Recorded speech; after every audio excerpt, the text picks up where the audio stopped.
Good morning students. Hope आप सब लोग अच्छे होंगे और अपने जो भी लेक्चर्स आपको अपलोड किए हैं वो साथ साथ में आप लोग पढ़ रहे हैं और अपने नोट्स बना रहे होंगे। तो लास्ट हम जो डिस्कस कर रहे थे वर्ल्ड पॉपुलेशन के अंदर, विश्व की वस्ती के अंदर, वो हमने देखा था कि विश्व की जो वस्ती है वो कैसे डेवलप्ड और लेस डेवलप्ड, विकसित और अर्ध विकसित या अविकसित या विकासशील देशों में हमें किस प्रकार की देखने के लिए मिलती है, इसके बारे में हमने चर्चा करी थी। साथ ही साथ हमने इसके अंदर देखा था कि मुख्य कौन से क्षेत्र हैं जहाँ पे हमें सबसे ज़्यादा जो वस्ती है वो देखने के लिए मिलती है। इसके बारे में हमने लास्ट डिस्कस किया था। अभी हम जो चर्चा करेंगे, हम एक पॉपुलेशन थ्योरी के बारे में डिस्कस करेंगे। एक वस्ती वृद्धि के ऊपर एक सिद्धांत दिया गया है, ठीक है, डेमोग्राफिक ट्रांजिशन थ्योरी इसको बोलते हैं। उसके बारे में हम यहाँ पे डिस्कस करेंगे, जो कि बहुत ही इम्पोर्टेंट है। ये है आपका demographic transition theory. Demographic transition theory जो है ये वस्ती का जो डेटा है, वस्ती के डेटा और स्टेटिस्टिक्स के आधार पर और हिस्टोरिकल जैसा डेटा डॉक्यूमेंटेड हुआ है, यानी कि ऐतिहासिक रूप से किस तरीके से वस्ती के अंदर वृद्धि आई है या वस्ती कैसे घटी है, उस आधार पर ये थ्योरी दी गई थी। ये थ्योरी देने वाले डब्ल्यू.एस. थॉमसन थे, 1929 के अंदर इन्होंने दी थी।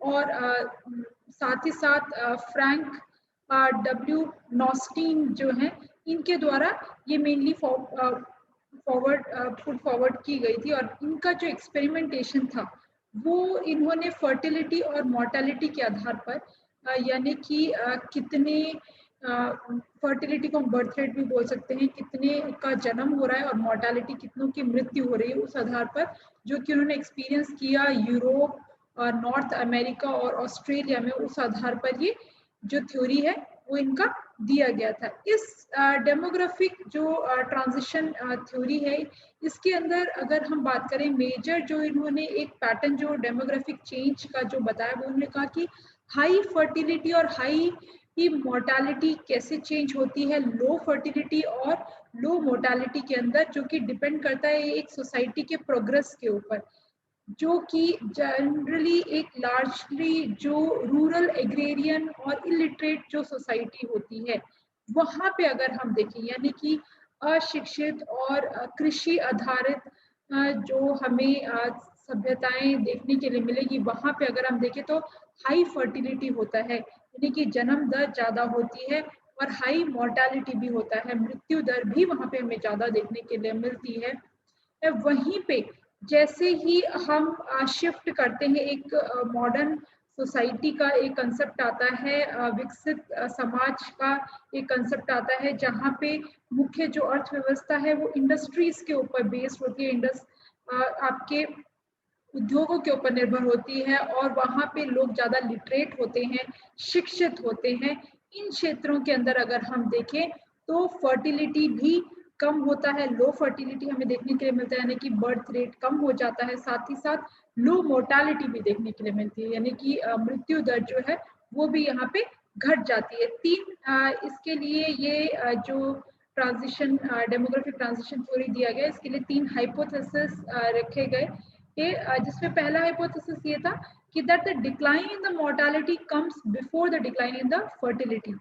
जो मृत्यु दर जो ओछी होती है वो पहले होती है जन्म दर से, ठीक है, पहले मृत्यु दर घटता है, उसके बाद जो है वो जन्म दर घटता है।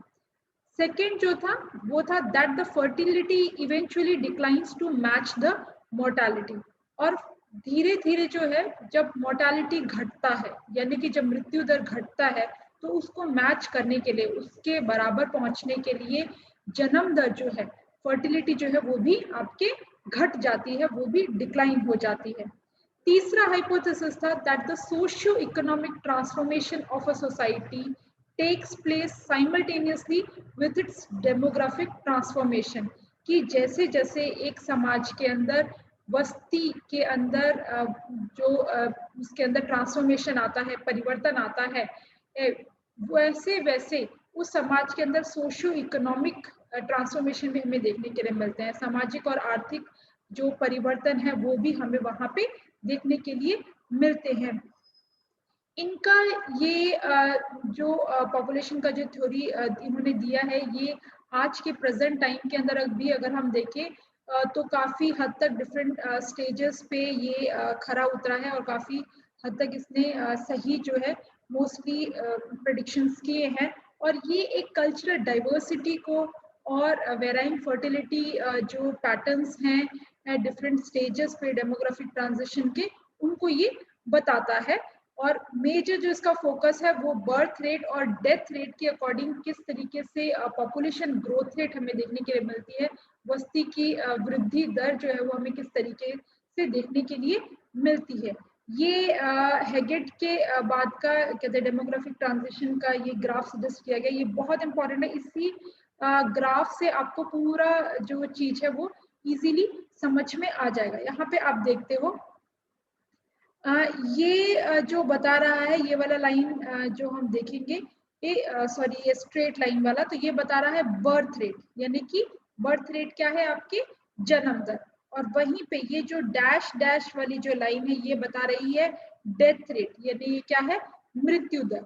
और ये वाला जो कंटिन्यूस लाइन है ये बता रहा है टोटल पॉपुलेशन, या फिर हम बोल सकते हैं वस्ती वृद्धि दर। ठीक है, वस्ती वृद्धि दर किस पे डिपेंडेंट होगी, birth rate minus death rate. Birth rate में से जन्म दर में से जब मृत्यु दर को घटा देंगे तो हमें क्या मिल जाएगा, टोटल पॉपुलेशन मिल जाएगी, कुल बस्ती मिल जाएगी।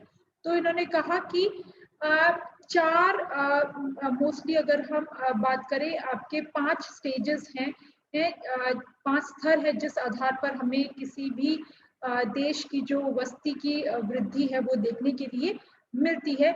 यहाँ पे बर्थ एंड डेथ्स जो है पर 1000 पर ईयर दिए हैं, एक साल में 1000 लोगों के ऊपर कितनों का जन्म होता है, कितने की मृत्यु होती है। और ये यहाँ पे टाइम स्पेन बताया गया है, समय बताया गया। तो ये टाइम स्पेन जो है वो चेंज हो सकता है, सभी देशों का ये टाइम स्पेन सेम नहीं रहेगा, ये हमें अलग अलग देखने के लिए मिल सकता है।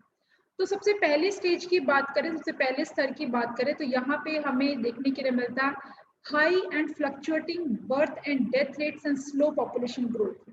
यहाँ पे हम देखते हैं कि जो जन्म दर है, ठीक है, ये फर्स्ट स्टेज है जो हाई स्टेशनरी भी है, ऑलमोस्ट स्थिर है।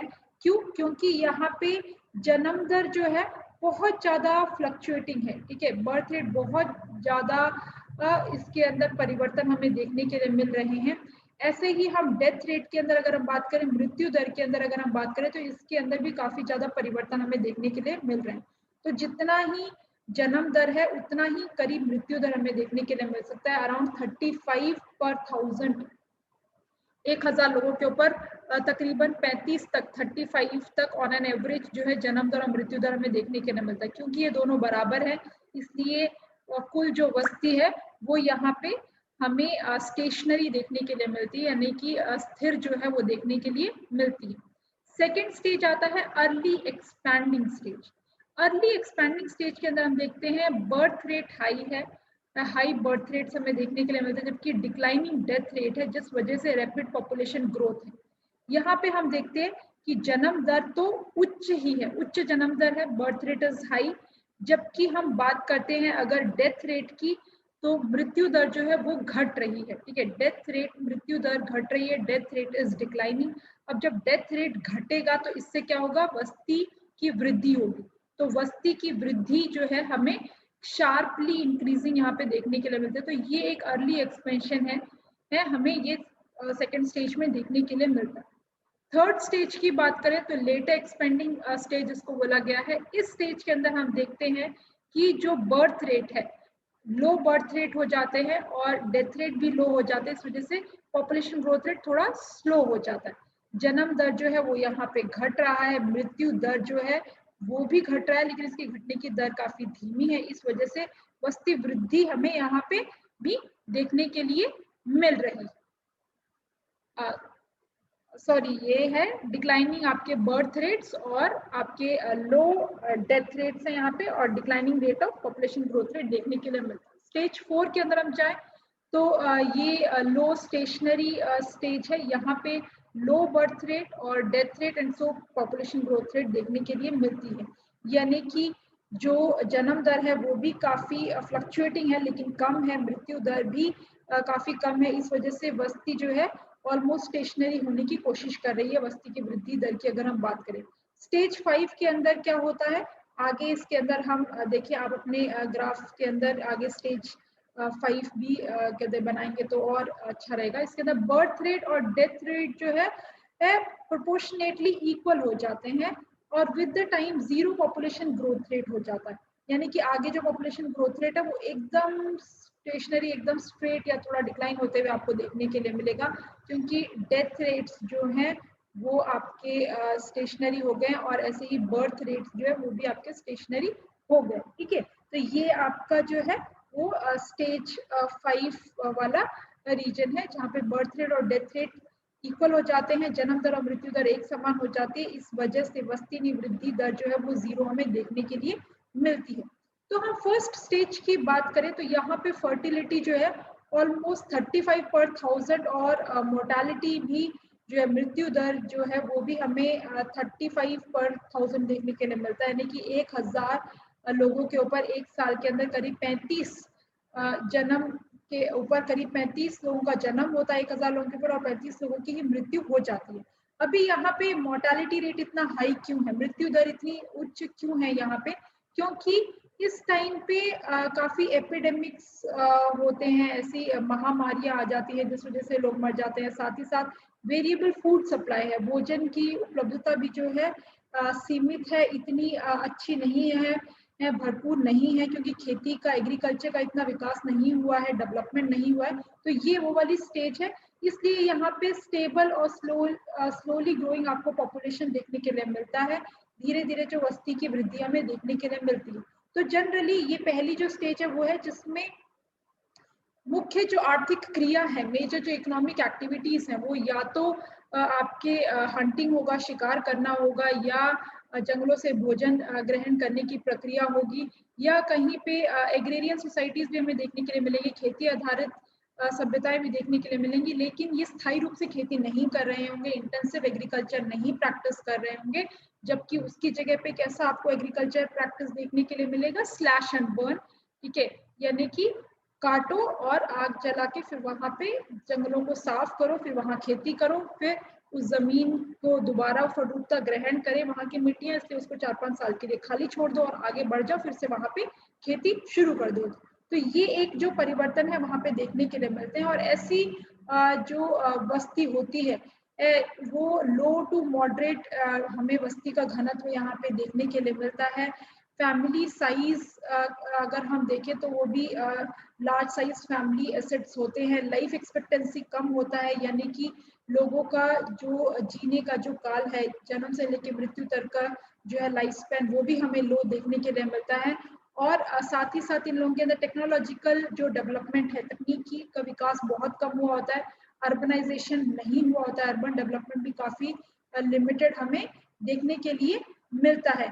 ऐसे मोस्टली सभी कंट्रीज देखें तो इस स्टेज के अंदर कोई भी कंट्री अभी नहीं है, ऑलमोस्ट सभी कंट्रियां इस स्टेज से निकल चुकी है, लेकिन इनिशियली सभी देशों ने ये इस स्टेज पर, इस स्तर पर रही हैं।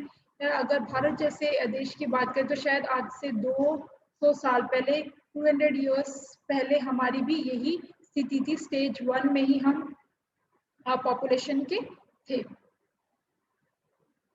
अब आगे बात करते हैं आपके स्टेज 2 की। तो स्टेज 2 जो है यहाँ पे हम देखते हैं high and gradually declining fertility है, यानी ओवर 30 पर 1000 हमें देखने के लिए मिलता है, और ये शार्पली रिड्यूस हो रहा है। मोर्टालिटी भी, मोर्टालिटी अराउंड 50 पर 1000 देखने के लिए मिलता है, यानी कि जो जन्म दर है वो आपके 1000 लोगों के ऊपर सिर्फ 30 है, जबकि मृत्यु दर की अगर हम बात करें तो अराउंड 15 पर 1000 है, 1000 लोगों के ऊपर 15 आपको देखने के लिए मिलती है।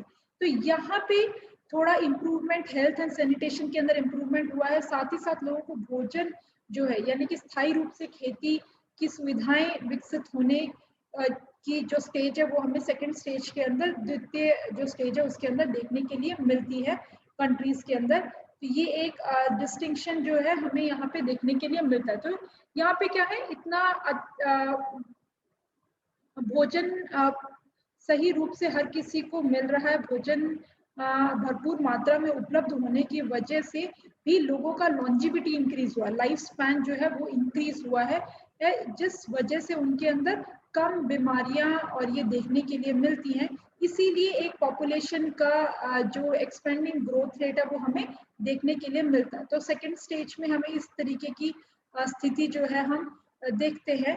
फिर उसके बाद और इस टाइम पे क्योंकि एग्रीकल्चर बेस्ड जो सेटअप ज़्यादा होने की वजह से एक पॉपुलेशन की अगर हम बात करें तो बहुत ज़्यादा ग्रोथ रेट हमें देखने के लिए इस टाइम पे मिलती है। उसी के साथ इसी सेकंड स्टेज के अंदर हमें कंट्रीज दो जगह पे देखने के लिए मिलेंगे, एक तो एग्रेरियन बेस्ड और साथ साथ में ऐसे कंट्रीज जहाँ पे इंडस्ट्रियलाइजेशन हो गया है, औद्योगिकरण और आपके आधुनिकरण मॉडर्नाइजेशन जो है प्रोमिनेंट हो गए। ये जो इनिशियल इंडस्ट्रियलाइजेशन और मॉडर्नाइजेशन के जो स्टेज थे, यानी कि आपके शुरुआती जो वो औद्योगिकरण और आधुनिकरण की जो स्थितियां हमें देशों के अंदर देखने के लिए मिली, तो वहाँ पे लार्ज फैमिलीज जो है, ठीक है, वो अब इतना ज्यादा कोई एसेट नहीं रह गया था। एग्रेरियन सोसाइटी के अंदर क्या था, यानी कि खेती आधारित जो आपको समाज देखने के लिए मिला था, उसमें क्या था, जो फैमिली स्ट्रक्चर था वो काफी लार्ज होता था, यानी कि ज्यादा लोग आपको परिवार के अंदर देखने के लिए मिलते थे। वहीं पे आप जब इंडस्ट्रियलाइजेशन के अंदर जाते हैं, मॉडर्नाइजेशन के अंदर जाते हैं, औद्योगिकरण की स्थिति के अंदर आप देखते हैं, तो लोगों की जो संख्या है वो यहाँ पे कम हो जाती है, क्योंकि उनका कहते हैं ज्यादा जो डिपेंडेबिलिटी है वो मोर ऑन मोर हैंड्स नहीं है, यानी कि ज्यादा लोगों की उनको आवश्यकता नहीं है, क्योंकि साथ ही साथ इस टाइम पे टेक्नोलॉजिकल डेवलपमेंट हो रहा है, अर्बनाइजेशन हो रहा है, शहरीकरण की जो स्थिति है वो हमें देखने के लिए मिलती है। और डिफरेंट टेक्नोलॉजिकल डेवलपमेंट की वजह से, ये तकनीकी विकास की वजह से मॉडर्न आपके मेडिसिन का डेवलपमेंट हो गया है, साथ ही साथ सैनिटेशन मेजर्स भी जो हैं वो धीरे धीरे लिए जाने लगे हैं, जिस वजह से वहाँ पे पॉपुलेशन ग्रोथ रेट हमें देखने के लिए मिलता है। तो ये हम आज से अराउंड करीब 10 साल पहले तक कहते हैं डिफरेंट कंट्रीज के अंदर ऑब्जर्व कर सकते हैं, जैसे कि India, Pakistan, Bangladesh, Nepal, Iran, Yemen, Kenya, Indonesia, जो कि mostly second stage of fertility rate के अंदर हमें देखने के लिए मिलते हैं अभी भी। फिर तीसरा आता है थर्ड स्टेज। आपका थर्ड स्टेज की अगर हम बात करें तो लेटर एक्सपेंडिंग स्टेज है। ये धीरे धीरे लेटर एक्सपेंडिंग स्टेज के अंदर क्या होता है कि बर्थ रेट जो है, जन्म दर जो है वो स्लो डाउन हो जाता है, कम हो जाता है, और वहीं पे आपके डेथ रेट जो है, मृत्यु दर जो है वो भी काफी ज्यादा डिक्लाइन हो गए हैं। और ये फुल्ली एसोसिएटेड है प्रॉपर एक जो है अर्बनाइजेशन और इंडस्ट्रियलाइजेशन का हमें ये स्टेज देखने के लिए मिलता है।